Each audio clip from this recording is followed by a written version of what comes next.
Iran has been a threat to the United States and the free world for 47 years. Chants of death to America, targeting our people, killing Americans, lying and blackmailing their way toward a nuclear weapon, so they thought. No longer. Not on our watch. Other presidents marked time and kicked the can down the road. President Trump made history.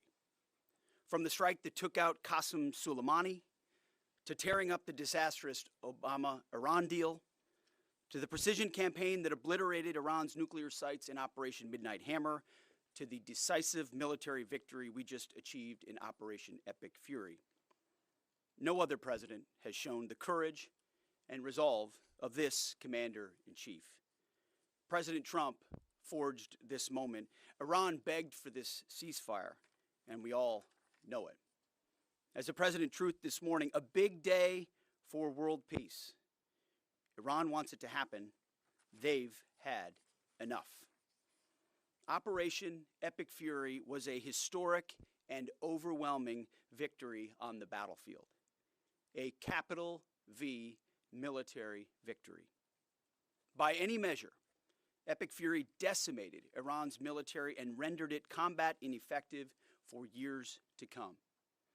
You see, in less than 40 days, one of our combatant commands, Central Command, CENTCOM, using less than 10% of America's total combat power, dismantled one of the world's largest militaries. The world's leading state sponsor of terrorism proved utterly incapable of defending itself, its people, or its territory. We untied just a fraction of our strength, and Iran suffered a devastating military defeat. Together with our Israeli partners, America's military achieved every single objective, on plan, on schedule, exactly as laid out from day one. Iran's Navy is at the bottom of the sea, whether it's the Soleimani class, their frigate class, their prized drone aircraft carriers, submarines, mine layers, sunk. Iran's Air Force has been wiped out. Iran no longer has an air defense, any sort of a comprehensive air defense system. We own their skies. Their missile program is functionally destroyed. Launchers, production facilities, and existing stockpiles depleted and decimated. And almost completely ineffective. Iran shot hundreds and hundreds of missiles and one-way attack drones at our aircraft carrier. They were obsessed with it, and they never got even close. Every single one of those shots easily shot down miles and miles away from the Abe Lincoln. They were blowing ammo into Fantasyland. Contrast that with, most significantly, in last night's wave of more than 800 strikes, we finished completely destroying Iran's defense industrial base, a core pillar of our mission objective. What little they have left, buried in bunkers, is all they will have. They can still shoot, we know that. Their command and control is so decimated they can't really talk and coordinate, so they still may shoot here and there, but that would be very, very unwise. But they can no longer build missiles, build rockets, build launchers, or build UAVs. Their factories have been razed to the ground, set back in historic fashion. You see, had Iran refused our terms, the next targets would have been their power plants, their bridges, and oil and energy infrastructure. Targets they could not defend and could not realistically rebuild. It would have taken them build missiles, build rockets, build launchers, or build UAVs. Their factories have been razed to the ground, set back in historic fashion. You see, had Iran refused our terms, the next targets would have been their power plants, their bridges, and oil and energy infrastructure. Targets they could not defend and could not realistically rebuild. It would have taken them decades, and we were locked and loaded. They couldn't defend against it. President Trump had the power to cripple Iran's entire economy in minutes, but he chose mercy. He spared those targets because Iran accepted the ceasefire under overwhelming pressure. The new Iranian regime understood that a deal was far better than the fate that awaited them. This new regime just happened to look at what happened to their predecessors. Their top leadership was systematically eliminated. The previous Iranian supreme leader, dead. The Supreme National Security Council Secretary, dead. The Supreme Leader Office Advisor, dead. The Supreme Leader Military Office Chief, dead. The Defense Minister, no longer with us. The IRGC Commander, dead. The Armed Forces General Staff Commander, dead. The Intelligence Minister, dead. The IRGC Navy Commander, no longer here. The IRGC Intel Chief, dead. I skipped over a bunch, and I could go on and on and on, to include the new so-called new Supreme Leader wounded and disfigured. This new regime was out of options and out of time, so they cut a deal. They know this agreement means that they will never, ever possess a nuclear weapon. Under the terms, any nuclear material they should have will be removed. Any material, they should not have will be removed.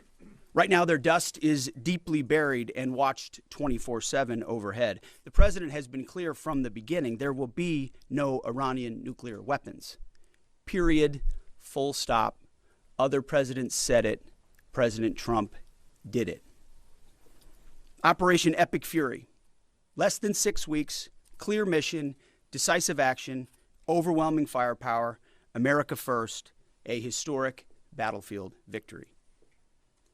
For decades, Iran killed Americans with roadside bombs in Iraq, using cowardly proxies to do their dirty work while they hid safely in Tehran. They struck our embassies with car bombs and attacked from the shadows, never daring to face us toe-to-toe. They thought they could bleed America with impunity. Well, they just learned the hard way what happens when you try to fight us directly. And even when they got lucky, one time in 40 days, and downed 2 of our pilots, they couldn't hold them. In a daring 14-hour rescue operation, 7 hours in daylight and 7 hours of night, both pilots were recovered safely. Not once, but twice. A daylight thunder run right up the middle of their country.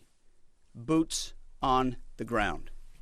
A midnight raid right up the middle of their country. Boots on the ground. 0 American casualties.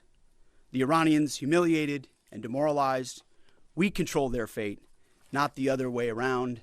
That's why they came to the table. Iran's defeat is America's retribution for every American lost to Iranian terror, especially those brave troops killed by Iranian-made roadside bombs in Iraq that my generation knows so well, and for the suffering their regime has inflicted around the world. Now we have a chance at real peace and a real deal. The War Department, for now, has done its part. We stand ready in the background to ensure Iran upholds every reasonable term. And as everyone knows, nobody makes a better deal than President Trump. To the warriors of Epic Fury, I say well done. You're the backbone of our country. Your skill, your bravery, and sheer guts and grit showed the world what America is all about. I'm proud of you. We're proud of you. President is proud of you. Job well done. But stay vigilant and stay ready. To the families of our fallen, your sacrifice was in service of a historic cause, and we will always remember your heroes, our heroes.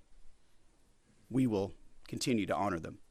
And to our Israeli allies, thank you for being a brave, capable, and willing ally on this battlefield. The rest of the world and the rest of our so-called allies saw what real capabilities look like. They should take some notes. Our troops, our American warriors, deserve the credit for this day. But God deserves all the glory. Tens of thousands of sorties, refuelings, and strikes carried out under the protection of divine providence. A massive effort with miraculous protection. Dude 44 Bravo spoke for all of us. God is good. The chairman will now provide an even deeper military detail on the historic success of Operation Epic Fury. Mr. Chairman. Thank you, Mr. Secretary, and good morning, ladies and gentlemen. Thanks for being here. I want to start this morning by honoring the 13 members of our American Joint Force who were killed in action thus far during this operation. Their sacrifice and that of their families is deeply important to us, and we are grateful for each of them, and will continue to mourn their loss. Their names and their bravery will never be forgotten. On February 28th, the President of the United States ordered the Joint Force to execute Operation Epic Fury with the direction to accomplish three distinct military objectives: destroy Iran's ballistic missile and drone capabilities, destroy the Iranian Navy, and destroy their defense industrial base to ensure that Iran cannot reconstitute the ability to project power outside their borders. Over the course of 38 days of major combat operation, the Joint Force achieved the military objectives as defined by the President. We welcome the ongoing ceasefire, and as the Secretary said, we hope that Iran chooses a lasting peace. But as Secretary Hegseth said, let us be clear, a ceasefire is a pause, and the Joint Force remains ready if ordered or called upon to resume combat operations with the same speed and precision as we've demonstrated over the last 38 days, and we hope that that is not the case. I want to congratulate and thank the leadership today at U.S. Central Command, including the Commander Admiral Brad Cooper, the Deputy Commander Lieutenant General Kevin Leahy, the Senior Enlisted Leader Fleet Master Chief Compton, and every one of the component commanders, senior enlisted leaders, and especially the staff down at U.S. Central Command, who does not get called out for any of the credit, but grinds 24/7 to help offer the options that we bring to the Secretary and the President. I also want to highlight the forces in the United States European Command under the command of Alexis Grinkowicz, who protected the western flank in support of CENTCOM. And I want to thank our partners across the intelligence community. Our ability to see and understand what an adversary is doing help us to be as decisive as we must be on the battlefield. And that includes DIA, NSA, NGA, the CIA, and the National Reconnaissance Office, and others. I want to thank the other combatant commands who have thus far contributed along the way to U.S. Central Command. This includes Transcom, Stratcom, Spacecom, SOCOM, and Cybercom, all of whom poured all in support of CENTCOM's efforts. And I want to thank, as the Secretary did, our Gulf partners who fought alongside each and every one of us every day. From the Kingdom of Saudi Arabia, the UAE, Bahrain, Qatar, Kuwait, and Jordan, all who joined us together to defend and protect our people and our assets, and who, if required, stand ready to do so again.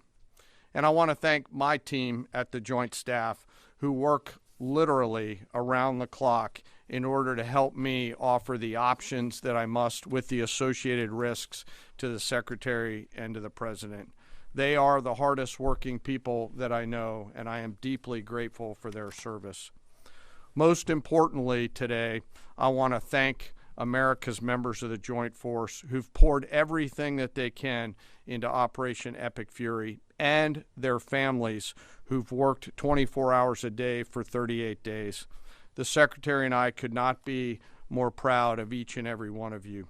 And we deeply appreciate the support of the American people, who we know always have us in our thoughts and prayers. And we can feel this literally every single day. As the Secretary said, the United States has devastated the regime's ability to harm Americans and our interests for years to come. Since the beginning of major combat operations, the United States Joint Force has struck more than 13,000 targets, including in that 13,000, more than 4,000 dynamic targets that popped up on the battlefield and were immediately addressed, thanks to the exceptional command and control system and intelligence, acumen, and agility of our Joint Force. CENTCOM forces destroyed approximately 80% of Iran's air defense systems, striking more than 1,500 air defense targets, more than 450 ballistic missile storage facilities, 800 one-way attack drones storage facilities. All of these systems are gone. We've devastated Iran's command and control and logistical networks, destroying more than 2,000 command and control nodes and degrading their ability to target U.S.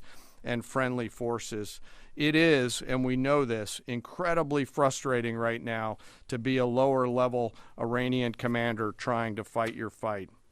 As the Secretary said, the Iranian Navy now lies mostly at the bottom of the Arabian Gulf, and we assess that we've sunk more than 90% of their regular fleet, including all of the major surface combatants, as the Secretary said. 150 ships are at the bottom of the ocean, and half of the IRGC Navy's small attack boats. Joint fires projected from the land, sea, and air executed more than 700 strikes against naval mine targets, and we had assessed that we destroyed more than 95% of their naval mines. And perhaps most importantly, we've destroyed Iran's defense industrial base, their ability to reconstitute those capabilities for years to come. We attacked, along with our partners, approximately 90% of their weapons factories. Every factory that produced Shahed one-way attack drones was struck. Every factory that produces the guidance systems that go into those drones was struck. Their missile defense industrial bases shattered, with more than 80% of their missile facilities gone, as well as their solid rocket motor production capability. It will take years for Iran to rebuild any major surface combatants, as more than 20 naval production and fabrication facilities have been damaged or destroyed, and nearly 80% of Iran's nuclear industrial base was hit, further degrading their attempts to attain a nuclear weapon. Throughout Operation Epic Fury, our joint force struck at the heart of Iran's ability to project power and threaten the United States and the region. And in order to do this, it required the service and sacrifice of more than 50,000 American warfighters deployed across CENTCOM, EUCOM, and stateside. The joint force flew more than 10,000 missions, including 62 bomber missions, 18 of which flew round trip from the United States to deliver bombs on military targets. Each of these missions was more than 30 hours in duration, and we did that 18 times. No other military in the world can do that. And it's a testament to the logistical force that quietly serves behind them. I cannot thank TRANSCOM and the Air Force Tanker and Mobility Force more. Combined with Army and Navy joint fires, we struck more than 13,000 targets. And along with our Gulf partners, we've thus far intercepted 1,700 ballistic missiles and one-way attack drones, defending our forces and our partners in the civilian population. And we remain ready to do so should the need arise. Along the way, we consume more than 6 million meals, and by my estimate, more than 950,000 gallons of coffee, 2 million energy drinks, and a lot of nicotine, but I am not saying that we have a problem. I've laid out the statistics, but it does not truly capture the nature of combat. This is gritty and unforgiving business. It's chaotic, it's hot, it's dark, it's unpredictable, and there's always unknowns. And our people proudly walked into those unknowns and continue forward. And through it all, the Joint Force has demonstrated the unwavering resolve that the nation demands of us. We are a mission-focused force, and our objectives always is to create the conditions for peace, and today we have, while be ready should that peace break, which we hope it is not. And we remain ready. Before I turn it back to the Secretary, I also want to quickly revisit the rescue of the Air Force fighter crew over the weekend. To give you an update, we've had, the Secretary and I have had the profound honor of speaking directly with many of the warfighters on that mission, from the downed crew that were picked up to those forces that went and got them. Hearing these stories firsthand has only deepened our appreciation for their tenacity, creativity, courage, and grit of the American Joint Force. This is a story that gets to the very heart and soul of who we are as a joint force, who we are as Americans. Selfless sacrifice in service of others. From the backseater, Dude 44 Bravo, whose pure and unadulterated joy at seeing those helicopters come into the valley to get his front seater in daylight because he knew the front seater did not have a jacket, and was so filled with heart-leaping joy at his front seater getting picked up, to the nighttime folks that went in and then got him, to the tanker forces that did the things that they had to do to give their own gas away, to the support packages, to those that went into the desert landing site not once, not twice, but 3 times as we fought through multiple contingencies. This was and is a joint force that has the guts to try, that does not quit, and who each and every day does the things that we must to dare to win. No lives were lost. We succeeded because the joint force is always at the ready. They trust each other, they trust their leaders, and they trust their training. And they remember first, foremost, and always that we do these things so that others may live, and we will never leave anyone behind. The success of Operation Fury thus far, and we hope it remains, culminates with this incredible rescue over the weekend, a direct example of the professionalism and courage of the United States military and our joint force. It's the service members on the front lines, our partners in the region, our teammates in the intelligence community, our civilian leaders in the OSW side of the house, the American workers who build the tools and weapons that we use, and the American people who back us up that help us to go do these things. I stand here humbled today, but frankly not surprised by what the Joint Force has been able to do. Their performance is fueled by a deep commitment to each other, their mission, and to our country.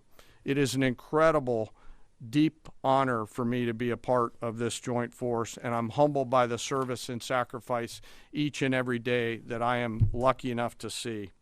And finally, as I always do, I ask that we never forget our fallen and their families, especially those 13 fallen from Operation Epic Fury. May we always be worthy of their sacrifice and honor their legacy. And with that, sir, I'll turn it back over to you. Thank you, Mr. Chairman. We'll take a few questions. Alexandra Ingersoll, One America News. First of all, thank you to our troops.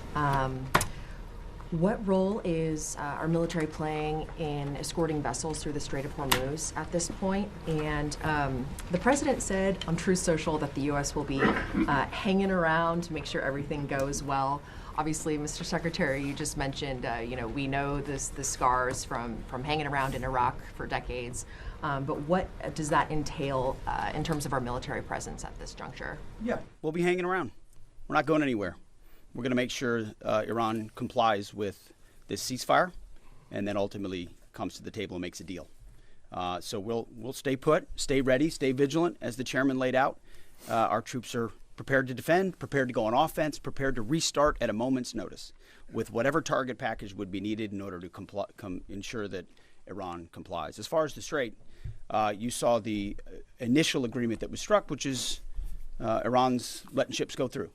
So they'll be that will be happening. They will be sailing, and ultimately, as the president, we've done an incredible job militarily inside the Strait of Hormuz. What Admiral Cooper, I failed to mention Admiral Cooper's name. He's done a phenomenal job, along with everybody at AFCENT and ABCENT and ARCENT and all the components down there, laying the groundwork for Iran. Iran doesn't have the same ability to defend it the way they did before, and so as the president has pointed out to the rest of the world, we barely get any of our energy out of the Strait. Just a tiny fraction. It's time for the rest of the world to step up and ensure that that stays open after President Trump and the War Department brought Iran to the place where they are voluntarily opening it right now, as was announced last night. Yes, Jerry. Thank you, Mr. Secretary, and thank you both for the update. President Trump posted on Truth Social this morning that there has been a very productive regime change in Iran, and that there will be no enrichment of uranium, and the U.S. will work with Iran to dig up and remove the deeply buried nuclear dust. So I just have two questions here. So both you, Mr. Secretary, and the President have referred to a new regime in Iran. So is this not the regime that was at war with us for 47 years? And what do we think of when we're saying that this is a new regime? What are we thinking and what are we saying there? And then my second question is, with any future deal with Iran, is their handing over of all of their enriched uranium and they're promising not to enrich any future uranium a non-negotiable for the U.S.? Well, it's always been non-negotiable that they won't have nuclear capabilities. And so right now it's buried and we're watching it. We know exactly what they have, and they know that. And they will either give it to us, which the president has laid out. They'll give it to us voluntarily. We'll get it. We'll take it out. Or if we have to do something else ourselves, like we did in Midnight Hammer or something like that, we reserve that opportunity. But what's clear, what the new Iranian regime knows, is they'll never have a nuclear weapon or the capability to get a path to one.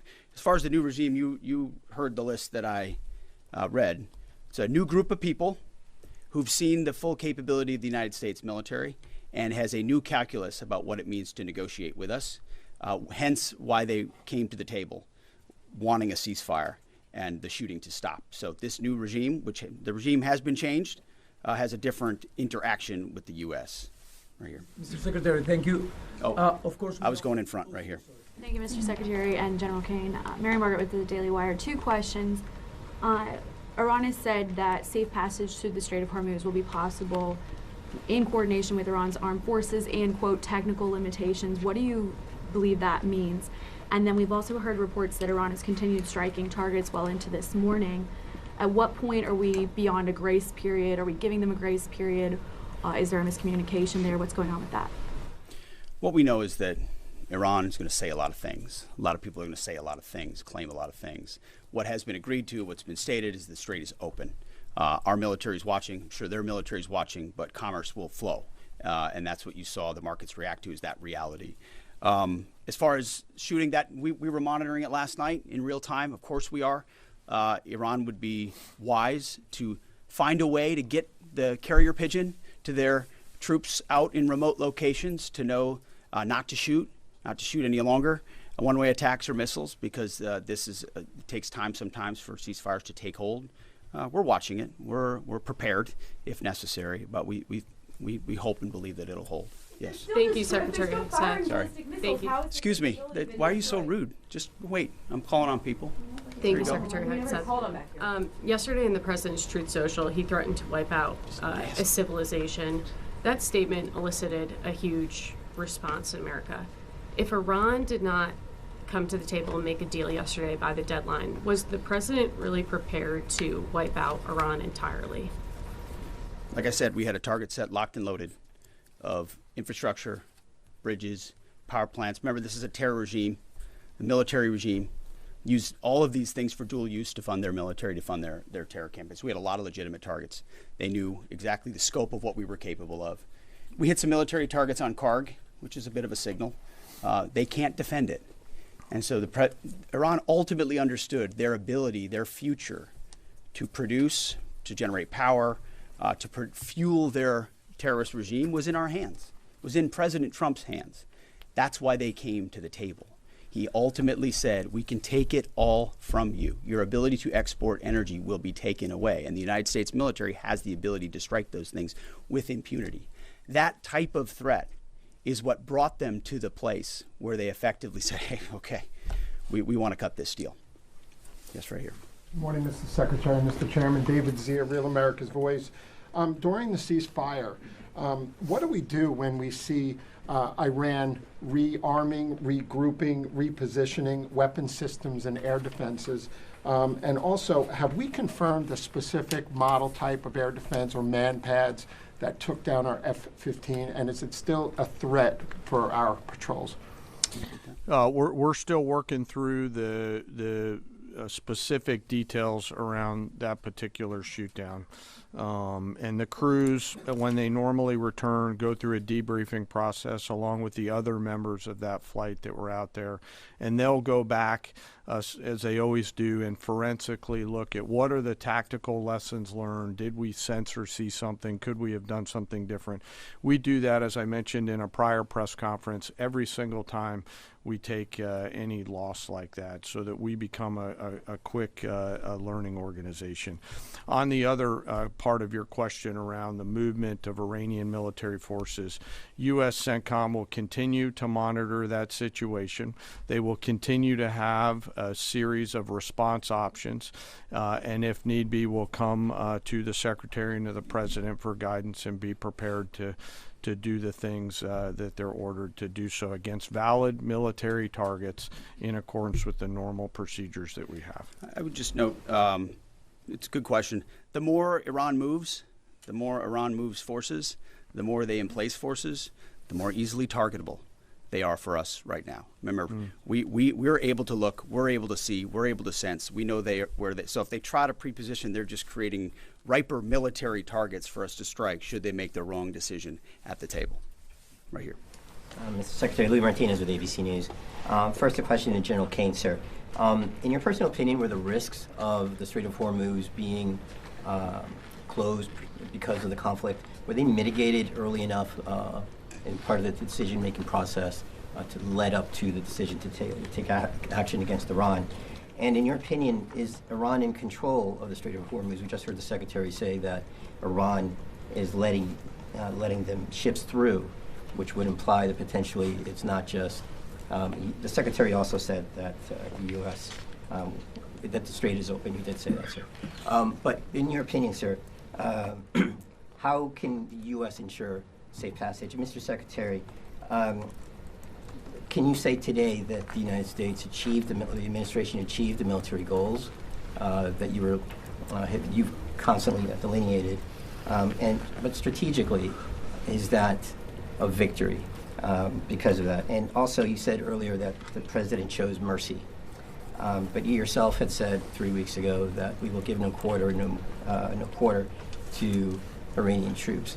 How do you correlate those two? And do you think that your comments may have put American troops at risk? No. I try to be nice up here, but you did listen to what I said, right? I laid out the objectives. We believe we've accomplished them, and it's a historic military victory. And President Trump has the option as the commander-in-chief to compel an adversary to the table, which is precisely what he did. And at the end, he chose to say, you know what, I'd rather talk to you at the table than obliterate your capability to export oil and fund your terror regime. So he did make that choice. That was his choice. He was a president of peace, and he's been willing to make those really tough calls that the American people elected him to do. Nothing we've done, not a single thing we've done. This is a typical, of course, it's ABC. Not a single thing we've done has put an American troop in more of a harm's way. We've only set our troops up to harm Iranian military capabilities, which they've done to devastating fashion and to great success. Mr. Chairman, you had a part of that There's a lot in that question. I'd love to take that offline and answer it, but I'm struggling to find exactly what your question was, and that's probably me, not you. Okay, all right. Sorry about that. Mr. Chairman, it was an indictment framed as a question, so you're forgiven for not understanding. Go ahead, please. Can I reframe it again, sir? No, you've had your chance. Go ahead, sir. Open right now. Thank you very much. I believe so, based on the diplomatic negotiation. So I believe so. It is I always believe nice so. to see you. Yeah, sorry. Mr. Kurd or Rahim Rashidi from Kurdistan. I am representative Kurdistan TV and Kurdistan 24 today. I have two questions. Mr. Secretary, will your forces stay in the region and continue to defend and protect your allies and take the responsibility for their security? Second question is, as you mentioned many times, that you have full control of Iran airspace. Do you still have this control or not? Well, thank you for the question. The chairman mentioned the UAE and Bahrain and Qatar, Saudi Arabia, Kuwait, who have fought shoulder to shoulder with us, especially in defense of our facilities, of our people, of their facilities, and we appreciate that. So that coordination, of course, will continue. And then when it comes to the skies over Iran, I would point to Exhibit A and Exhibit B, 7 hours in the day, 7 hours at night. If any foreign adversary attempted to do the same over our soil, they would have no ability to do so. Will they have a system here or there? Maybe. Do they have a network, a system that's capable of defending their skies? No, they don't. It's, as the chairman laid out, that's been dismantled, degraded, and destroyed. So it's a slight distinction, but an important one. Yes, right here. Go ahead. General George in the middle of a war. Excuse me. You got a question? Go ahead. Yep. Yes. Yep. Yes. Two questions actually for you. So during this time, is the president are you still encouraging civilians to rise up against the regime, or are they satisfied with this new regime change, or is this two-week period to kind of see where that leads? Also, talked about the enriched uranium going in there. Would that require special forces or other military, our service members? Who would be basically going in there and trusted to going in there to get that uranium out? Mm-hmm. Again, on the uranium, we're watching it. We know what they have, and they will give it up, and we'll get it, and we'll take it. If we have to, we can do it in any means necessary. So that's something the president is going to solve for. We already have Midnight Hammer with the place we put them in, and the reason it's in the situation where it is. The second one was about the people. Listen, I would love to see the Iranian people take advantage of this opportunity. They have been oppressed by the previous regime, and they'll have a new opportunity with this regime. That remains to be seen. That was not our objective in this effort, but they're brave people. Horrible things have been done to them by the previous regime. Tens of thousands targeted and killed and assassinated in a way the government never should. And we wish them the best, absolutely. Thank you all very much. Appreciate it.